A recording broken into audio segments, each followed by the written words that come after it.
So you've already heard several contributions about the new mandatory exceptions introduced by the CDSM directive, mine included at the beginning of the day. So what I'm going to do in the next 45 minutes is to put these exceptions in the bigger picture of the EU copyright exceptions and on the CJEU's case law in the field, showcasing the strengths, weaknesses, and prospective implementation issues of these exceptions, and also defining the scope of member states' discretion in the field. To make sense of this quite dense journey, I will proceed in 6 steps. First, to refresh your memory, I will briefly summarize the state of the art of exceptions before the CDSM. Then I will sketch the key principles elaborated by the Court of Justice in the field, looking at the problems solved, the problems created, and the problems left behind. Then I will comment on the path that led to the approval of the CDSM directive, highlighting the problems and proposals that emerged in almost a decade, and underline what was drowned, literally, and what got saved. Then I will have a look, very briefly, of course, because that will be already the 3rd time that you hear about it, if not the 4th, copyright exceptions in the CDSM directive, and I will compare the content against the recent CJEU trilogy you for sure heard about, Funke Medien, Pelham, and Spiegel Online, which were offered by the Grand Chamber of the Court on the 29th of July 2019. And I will conclude with expected issues in the implementation of the CDSM exceptions and the road ahead. You may ask, how am I going to do this in 45 minutes? Because I'm going to go quite fast across the first 2 steps and giving a bit more details from the 3rd to the 6th. So let's start from point 1. Exceptions and limitations before the copyright in the Digital Single Market Directive.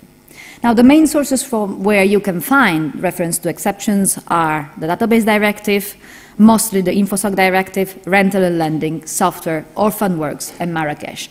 Marrakesh and Orphan Works already adopted a different approach compared to the past. Now, the slides sometimes decide to go back instead of forward, but okay. In the Database Directive, we have optional exceptions to copyright, which are all limited by the 3-step test for private copy, illustration for teaching and research, use for purposes of public securities and alike, and other exceptions provided by national law.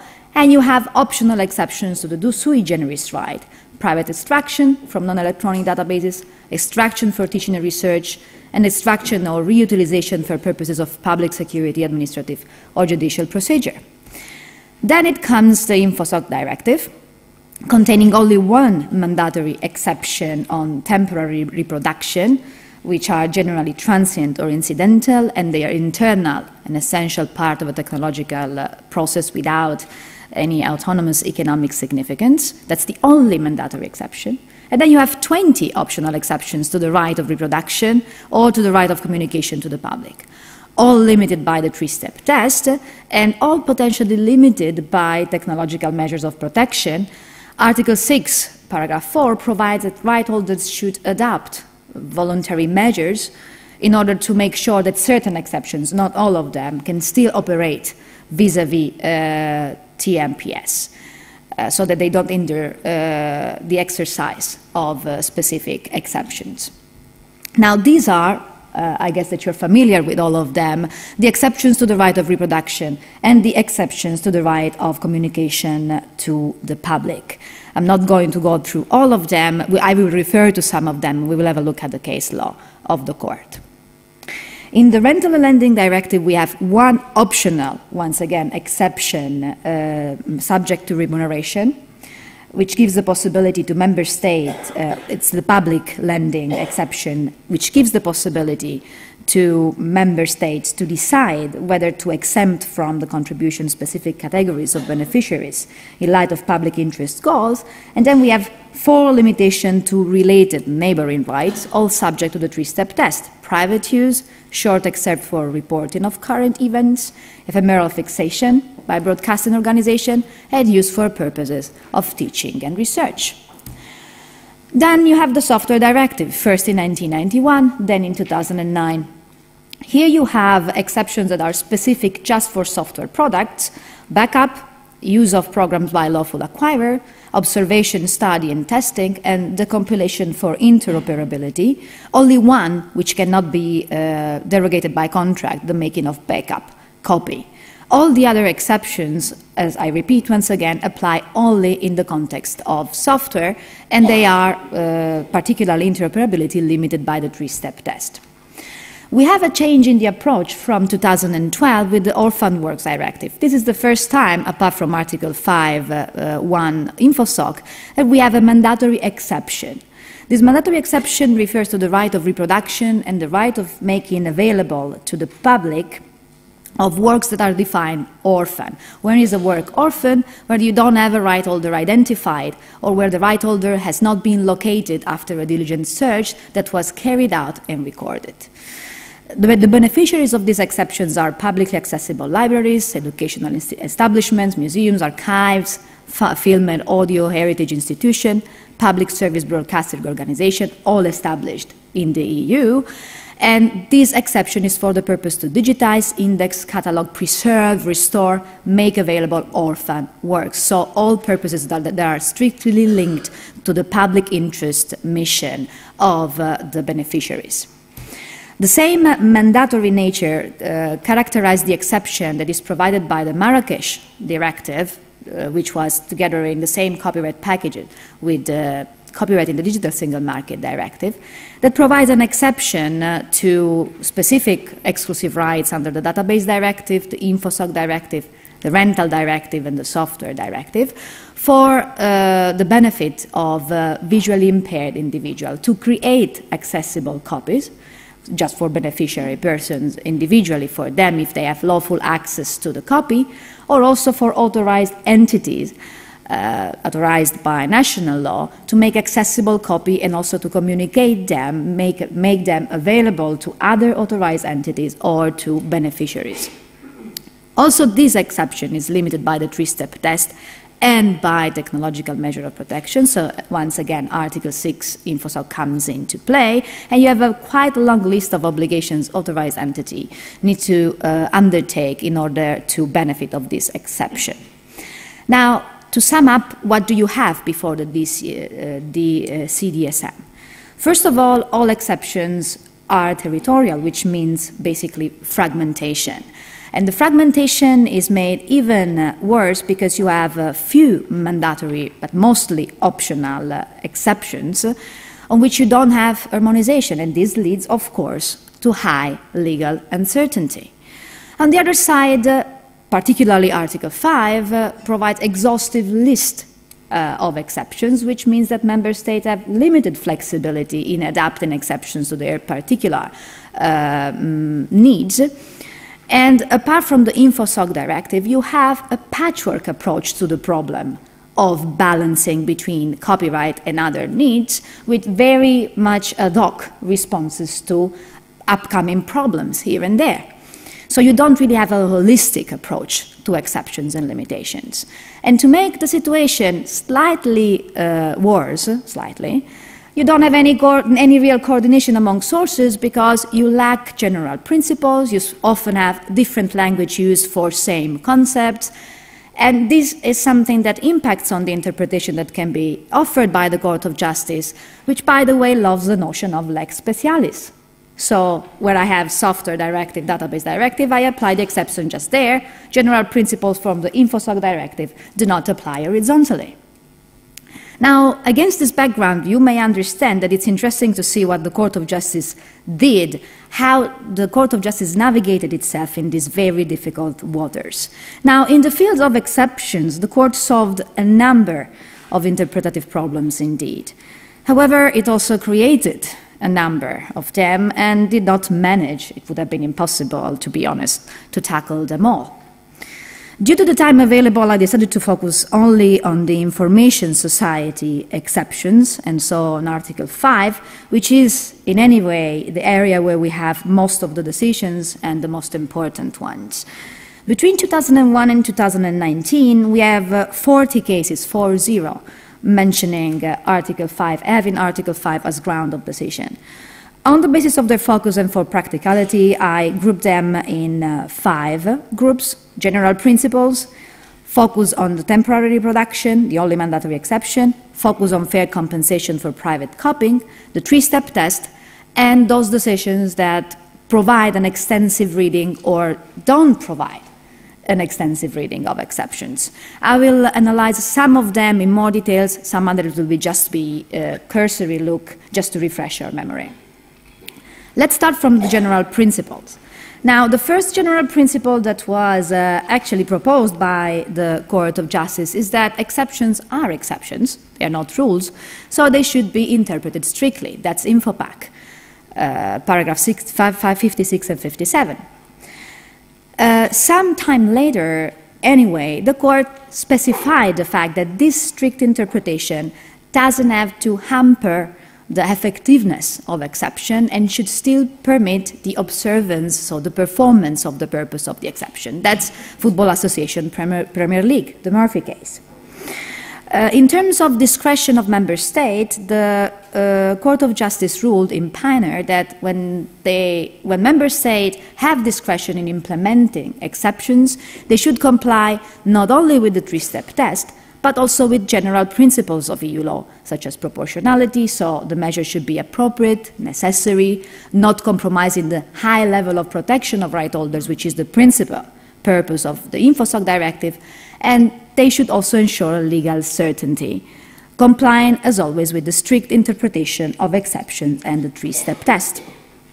So this is already something which trace back in time to 2009, 2010, you will see that certain general principles are recalled back by the trilogy of the Court of Justice in 2019. With regard to temporary reproduction, you can already see what I meant when I said patchwork and case-by-case approach to the interpretation. The Court has clarified that the 5 conditions listed in the provision are cumulative, but then in InfoPac, it says that the storage and deletion of the reproduction should be automated and not dependent on a discretionary human intervention, and a few years later, ruling on the coverage of cache copies, the Court specified that the fulfillment of the purpose of the provision demands that we apply it also to technological process involving a human intervention for the activation or termination of the process that triggered the deletion of the reproduced material, which is a specification of the InfoPac decision, narrow it down in a way that the purpose of the exception is not frustrated. But the provision that has been subject to the largest number of decisions is for sure fair compensation for private copying. Here you have a huge amount of fact-specific responses, which, however, have drastically reduced the discretion of member states in implementing the content of, in implementing the provision. And this is what we expect that will happen also to the notion of fair compensation under the CDSM directive. That's the reason why it might be interesting to see the way how this notion has been restricted. Now, you remember that from the landmark case Pelham, the notion of fair compensation was defined as an autonomous concept of EU law because an inconsistent interpretation of the notion would be incompatible with the information society objective of ensuring a functioning internal market. The notion of fair balance underlying the fair compensation notion was translated into the need to provide a balance between a compensation for the harm suffered by the author and, on the other side, the fundamental rights of users underlying the exception. And this decision authorized private copying levying scheme because of a number of reasons. First of all, the difficulty in identifying private users and enforce the fair compensation on single users, the fact that the single harm may be minimal, the fact that the activity of producers is anyway a factual precondition for copying by a natural person, and last, the fact that they can pass the fair compensation on users.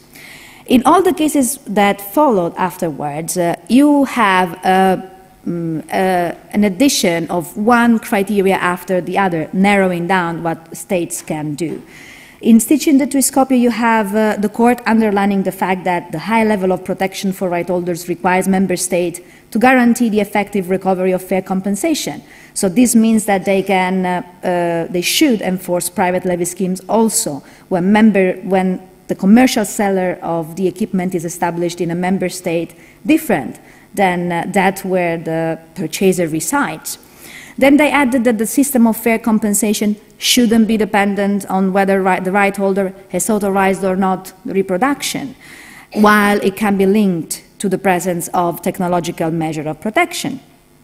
Then they added that they cannot provide fair compensation without distinguishing between lawful and unlawful sources of reproduction, while they are free to distribute the levies both directly to authors and indirectly to authors through contribution to social and cultural institutions that benefit them. In any event, the application of the levy system should be effective, transparent, and should make sure that it ultimately charges only those who may benefit of the private copy, so we should have reimbursement system in place and system of providing for exemption if necessary. Several other decisions, as you can see, provided, you heard some of them already discussed today, like the Reprobel case, additional specification. They excluded publishers from the beneficiaries of the fair compensation. They cross out the possibility to provide lump sum schemes or systems funded by the general state budget or subordinated by the conclusions of agreement between collective management organizations and trade unions representing producers of devices, because that was considered not to be compatible with the fair balance requirement. Less intervention, but not less important, we had in the field of the three-step test. This is the most famous precedent in the field, ACI Adam, where the court had the opportunity to intervene on the debate on the implication of the three-step test on the interpretation of exception, and it clarified that, in fact, the test applies not only to legislators, but also to national courts, and it should be understood as a limitation to the limitations and cannot be used to extend the scope of exceptions beyond the content provided by Article 5. This restrictive interpretation was somehow balanced by the approach that the court showed towards the reading of exceptions in general. And an example comes from the Ulmer case, also this one was already mentioned today, on the library's exception of making available works on their terminals. First, here the court stated that the exception is not ruled out, but the right holders offer to conclude a license agreement with the library. And this is to safeguard the effectiveness and purpose of the exception, which is to promote the public interest in promoting research and private study, because it's not possible to subordinate the exception to unilateral discretionary action. Then the court also added that member states are allowed, and that's very important, to extend the scope of exceptions beyond what's provided by Article 5, also to cover necessary acts for the purpose of making the works available on the terminal, like digitizing their collection. This is what the Ulmer case stated. And that's something similar to what happened in the VOB case, where the court offered quite a stretched literal interpretation of the public lending exception to cover also e-books. And it argued, to do it, that this was necessary to ensure that the exception keeps on performing its function to contribute to cultural promotion also in the digital environment, as it does it in the material environment. Now, you may understand that exceptions have been the main battlefield of the constitutionalization of EU copyright. So, on the fight between copyright and fundamental rights and the balance between them. An example is DECMIN, where the court ruled that the notion of parody is an autonomous concept of EU law, even if the exception is optional. And for this reason, in its implementation, member states are not allowed to add further conditions to its exercise apart from what's provided by Article 5 and by the ordinary meaning of the word parody in ordinary language. Now, the reason behind this statement is the fact that parody, and this is what the court states, not me, is one of the tools through which freedom of expression is balanced against copyright. And the fair balance between copyright and fundamental rights requires such an interpretation and a harmonized approach across the Union. However, also fundamental rights and their application on copyright has limits, and one of them, as you can see, is set in Pioneer, which requires a strict link between the exception and the specific fundamental right it protects in order to allow a broader reading. The court has not always applied, anyway, an extensive reading of exceptions in light of fundamental rights. Rankov is one of the last cases we analyzed before moving forward. Here, the fair balance between fundamental rights is needed to draw the scope of exclusive rights and exceptions, the court says, but the case, you might know, was about the posting on a school website of a paper prepared by a student which contained a photo protected by copyright. Here, the court mentioned just cursorily the teaching exception while defining the scope of the right of communication to the public in this case, and excluded that this posting could be covered by it because they say it was not necessary to keep the purpose of the exception nor to protect the right to education under Article 14 of the Charter. So, to sum up, already before the CDSM directive, the court helped to clarify the interplay between the notion of high level of protection and the interpretation of exceptions, tempering the strict reading, and it also clarified the content of the notion of fair compensation, with some debatable decisions anyway. However, some precedents have created additional problems, like the interpretation of the three-step test, or the use of the fair balance in Deckmin, because the court stated that fundamental rights may limit the application of exceptions. In Deckmin, it was the case of the principle of non-discrimination. This legal uncertainty is also increased, by the way, by the use of the notion of autonomous concept. You don't really know where it's going to pop up next time, and you don't know what will be the reference the court will use in order to fill up of content this autonomous notion described. Other problems were left behind. First of all, the mandatory or optional nature of exception, theoretically all optional. But what about those exceptions that are necessary to the exercise of a fundamental right? In this sense, is Article 5 really an exhaustive list? And what are the external boundaries of the fair balance text and of the fundamental rights application? Similarly problematic, I already told you, is the frequent use of the lex specialis argument, which limits the effect of the horizontal principle that the court tries to implement. This is the background on which the EU legislators started to reflect on already in 2008. As you can see from the list, actually, the topic of exhaustion has featured a number of communications and public consultation in the past decade. I will offer you a very, very brief overview of the content of this communication to show you what at the end remained of all this discussion. In 2008, the Commission, in the Green Paper, Copyright in the Knowledge Economy, mentioned that the free movement of knowledge is the fifth freedom in the internal market, and asked publicly whether non-mandatory exceptions are really adequate to protect this fifth freedom. The focus was on 4 exceptions considered fundamental for the dissemination of knowledge, so exceptions for benefit of libraries and archives, to allow the dissemination of works for teaching and research, for the benefit of people with disability, and for user-generated content on the model of the Canadian exception. Later on in the public consultation, which many of us probably answered to in 2013, the problems put forward were the optional nature of exception, the lack of flexibility for member states, the territoriality of exceptions, and the Commission asked opinion on the introduction of new exceptions for off-premises access to library collections, e-lending, distant learning, research, disability, TDM, user-generated content, and harmonized rules on private copying. 2015, communication on the digital single market strategy. The focus is on cross-border access and portability.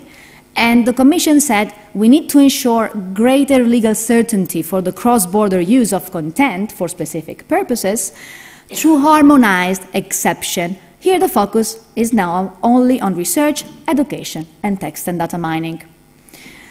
You arrive towards a more modern, more European copyright framework communication, which indeed focuses only on text and data mining, illustration for teaching, preservation by cultural heritage institution, remote consultation of works held in libraries, and panorama. So the emphasis is on three main areas of intervention: education, research, and preservation of cultural heritage. The last mile. We reached 2016. What do we have? This is the communication that came together with the copyright package. Here the Commission says, I'm proposing mandatory exceptions in this area, so I limit myself to the illustration for teaching, digital preservation, and TDM, but the Commission will keep on assessing remaining issues. Some issues will be considered at a later stage, because we are waiting for court's decision, like the VOB case, which came, but it was not afterwards reflected in the debate in the Parliament. And the Commission said the panorama exception is still relevant, but there is anywhere large room for maneuver. All member states, or almost all of them, have it, so there is actually no need to intervene on it. Here, I don't have time to go through it, but these are, you can find it on the slides, the objectives, general and specific, and drivers, problems, and consequences that are backing up in the impact assessment, the introduction of these exceptions. Now, to sum up, here you can see the drawn, and there you can see the saved. The optional nature of other exceptions and territoriality is a topic that disappeared from the table. Same thing, the degree of flexibility. E-lending, Tom Cabinet will tell us what we have to think about it. I'm already looking forward for it.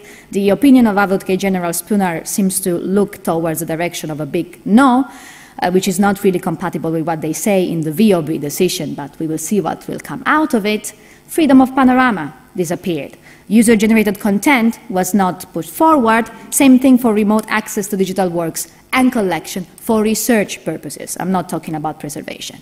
And digital exhaustion, of course, comes together with e-lending. The saved, text and data mining, illustration for digital and cross-border teaching activities, and digital preservation of cultural heritage. You heard about it very briefly. Let's refresh our memory again about them. Article 3 and 4 on text and data mining. The exception covers just specific rights. We are talking about reproduction, extraction, mostly towards database, and reproduction under the InfoSoc Directive, just research organization and cultural heritage institution, just purposes of scientific research on work on which these institutions have lawful access. When this institution makes copies of works out of this TDM exercise, these works should be stored with an appropriate level of security and might be retained forever, there is no time limitation, for scientific research, for example, for verification of research results. Right holders, however, can apply measures to ensure the security and integrity of networks and databases where the works or other subject matter of them are hosted, and member states should encourage right holders and research organization and cultural heritage institution to define together best practices concerning all the measures we discussed, security and integrity for right holders, and measure to store works containing the result of the TDM exception. Article 4 covers the same rights, talks again about lawfully accessible work, but doesn't have any limitation as to beneficiaries and as to the purpose. So it's subject to more conditions. First of all, right holders can expressly reserve the right to do TDM by contract or by machine-readable means in case of content made publicly available, the works online, which means that this is the only exception that can be derogated by contract, although it's still mandatory. What can we say about the TDM exception? Well, for sure, the two provisions represent a remarkable step forward towards a clearer and harmonized legal framework for one of the core activities of artificial intelligence tools, and particularly thanks to its mandatory nature, this result can be achieved, and also the fact that it cannot be derogated by contracts. So this will sort of release or decrease the economic burden of a research institutions. And also public-private partnerships will benefit from it, as you can see from Recital 11. On the negative side, however, the two provisions now crystallize the fact that TDM is covered by copyright. This was debatable because before you heard on it, about it already. There was legal uncertainty about it, but not all the TDM activities were already covered clearly by copyright. The limitation to research organizations and cultural heritage institutions exclude from these economic benefits small and medium enterprises against big players. Having lawful access to works is a precondition to exercise TDM, which further limits the scope of the exception with a limited economic justification for it, not to mention the fact that this regulatory solution may now act as a role model for other proprietizing measures of data in the field. Second exception, digital and cross-border teaching activities. It covers, as you saw, most of the exclusive rights on databases, reproduction and communication to the public, and the exclusive rights on software programs and the press publisher right. The purpose is to allow the digital use of works for illustration for teaching, if non-profit, under specific conditions, which are their use under the responsibility of an educational establishment, either on its place or through secure electronic environment accessible only to teaching staff and students, and the indication of the source. But member states can exclude the applicability of the exception, fully or partially, if suitable licenses are already easily available on the market, and they can also subordinate the exception to the payment of fair compensation. Of course, to avoid problems of fragmentation with this discretionality, the use of the work under the exception is subject only to the law of the member state where the educational establishment is located. Now also here pros and cons. On the positive side, the provision solves existing uncertainties surrounding cross-border teaching activities and harmonized national approaches, still fragmented and always adopting quite a narrow interpretation of the teaching and educational exception under the InfoSoc Directive. But on the negative side, the relationship between this exception and the teaching exception of the InfoSoc Directive is not clarified. The provision is somehow already born outdated because it operates only in secure electronic networks. So what about MOOCs, for example, open online learning courses? Then, the focus on licensing offers is not in line at all with the Ulmer decision. You remember, I went through it before. The Ulmer decision said that we cannot subordinate the purpose of the exception itself, to the wish or the initiative of individual right holders. Then we don't know what adequate or suitable license means. We are going to get fragmentation on the optional fair compensation, and we don't know much about the content of member states' obligation to ensure the availability and visibility of these licenses. Now, in terms of cultural heritage, this on its face is the least problematic exception.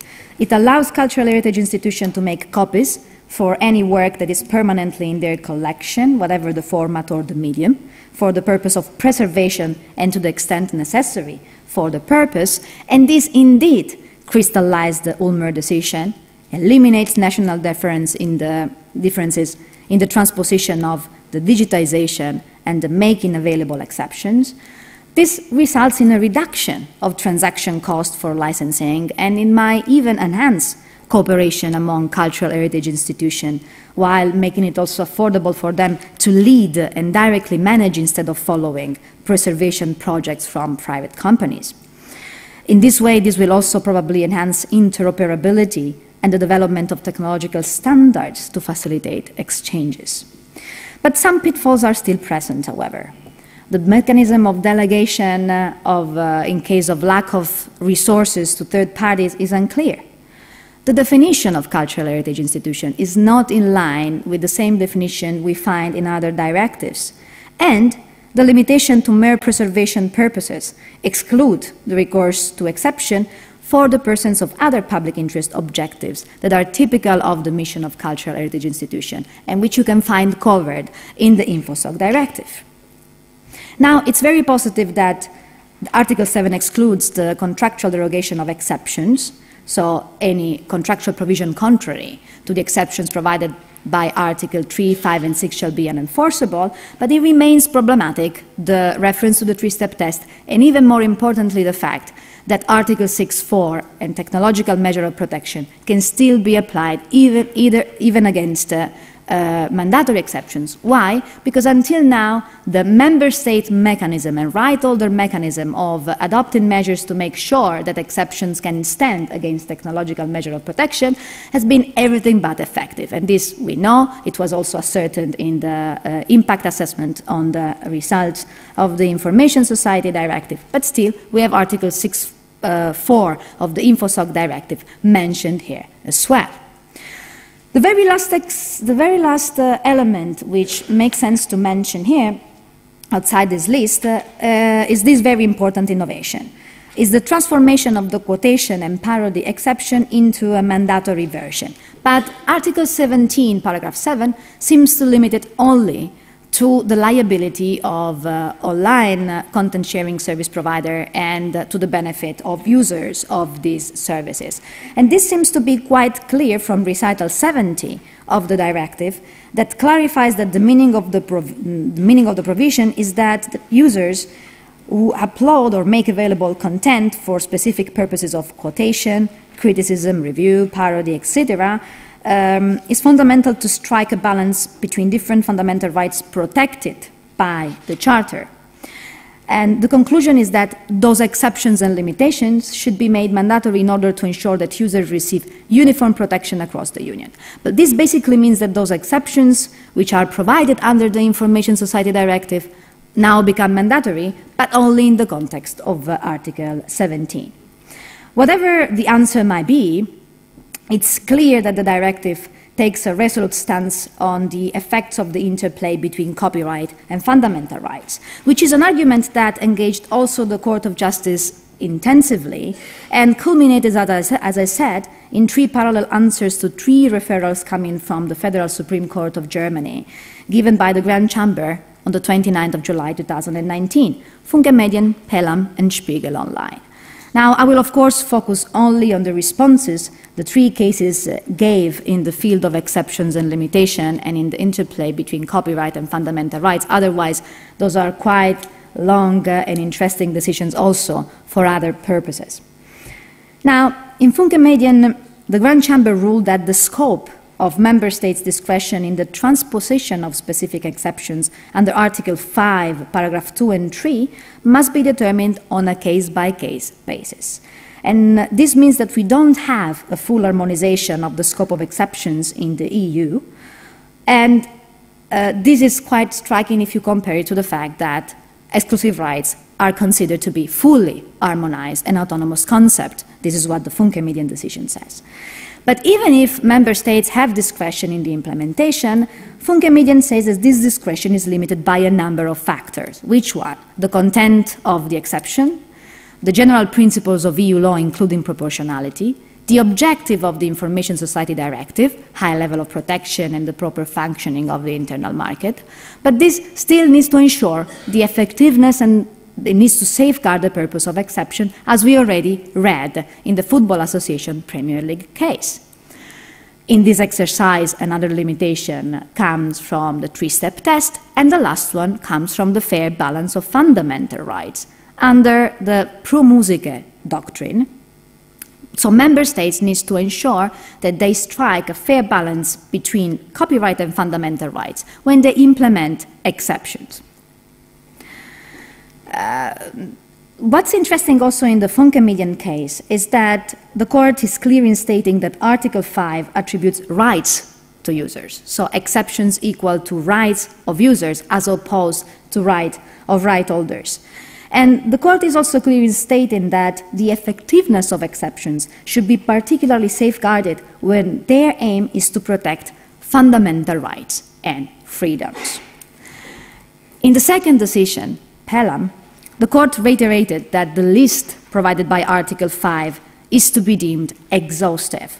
This means that fundamental rights and the fair balance doctrine cannot allow a judicial or legislative introduction of exceptions beyond Article 5, and the fair balance is already struck by the directive, so it doesn't allow adding more exceptions to the list. Why? Because this would endanger the harmonization in the internal market and would also endanger legal certainty. So what is the conclusion? That fundamental rights can be used only as an interpretative tool of existing exceptions and not to add new ones. Spiegel Online uses the very same language, literally the same language, to propose identical principles on the non-full harmonization of exceptions and on the exhaustive list of nature of the list of Article 5, InfoSoc, and also on the need to offer a broad reading of exceptions when that's required to ensure their effectiveness and the performance of their purpose. On top of this, it qualifies the reporting of current events as autonomous concept of EU law, the condition of which should be clarified by the court, and it offers, very interestingly, a purposive, fair balance interpretation of the notion of quotation by saying that quotations extends also to cover hyperlinks, referring to the entire PDF of a work. So quotation is not just quoting a piece, but also hyperlinking to a file that can be downloaded entirely. This is very interesting because it was not what the Advocate General suggested in its interpretation of the quotation exception. And it's interesting because the court says, I must give this interpretation not to frustrate the purpose of the quotation exception in the digital environment. Now, with this in mind, let's see how we can conclude with the issues that are still open and controversial for national implementation, and also with what's the road ahead from now on. Very first and very fast, text and data mining. Now, it will be up to member states to define what research organizations and public interest mission mean, and this will carry the risk, I believe, of additional fragmentation. The same can be said with regard to the definition of best practices on security measures and storage. The notion of lawful access is also remitted to national interpretation, so we will wait for the Court of Justice to say that it's an autonomous concept and what lawful access means, as they did in USoft, for example. And it remains also to be seen what is the fate of those national settings which allowed TDM for purposes other than scientific research, if on databases or works on which one had lawful access. Second, digital and cross-border teaching activities. It will be up to member states to define borders and implications of the license priority, which I believe being the most dangerous aspect of this exception. And it will be also up to member states to draw the borders and relationship between this exception and the general education exception under the InfoSoc Directive. Other definitions pending clarifications are educational institutions and secured electronic environment, both apparently autonomous concepts of EU law because there is no reference back to national laws, but we don't have any indication, and this might be quite problematic with reference to the notion of educational establishment, which is typically national and subject to national accreditations. National remuneration rules for educational uses, if existent, will need to be adapted to this setting, while the discretion left to member states as to the extent to which work can be used for educational purposes will maintain the fragmentation we try to avoid, and the same apply to the notion of fair remuneration. Third, and last, the preservation of cultural heritage. Now, member states here will be confronted, as I said, with the diverging definition of cultural heritage institution across directives, and they will need to regulate their relationship with the two optional information society exceptions I mentioned before, referring to similar acts, so digitization and making available on terminals of collections. Then, the limitation to works permanently in their collection create problems in case of joint programs of preservation between different institutions, particularly since Recital 28 and the delegation principle remains quite unclear and subject to national interpretations. Nothing is provided on fair remuneration, while this is possible under the two optional Information Society Directive. So we would say here that since exceptions are mandatory also in their content, in a case like this you can't have remuneration. So what's happening to the remuneration that is provided to similar exception, not for preservation purposes, under the InfoSoc Directive? And of course, in this sense, once again, the relationship between all the new exceptions remained quite unclear. So as you can see, and with this I really conclude, some problems were solved, others were created, and many, also here, were left behind. The road ahead, in my opinion, remains quite bumpy, and just to give you some examples of what I mean. The distinction between exceptions and limitations and their treatment remained unclear, particularly in light of the notion of exhaustiveness and discretion left to member states. The relationship between mandatory and optional exceptions will create serious interpretative problems, particularly when the scope, the concept, and the definition of each of them overlap. We lack uniform definition of shared competence, and this could be indeed sorted out by the Court of Justice, but since the Court is very much fond of the notion of lex specialis, I wouldn't be too much confident that this will be the final result.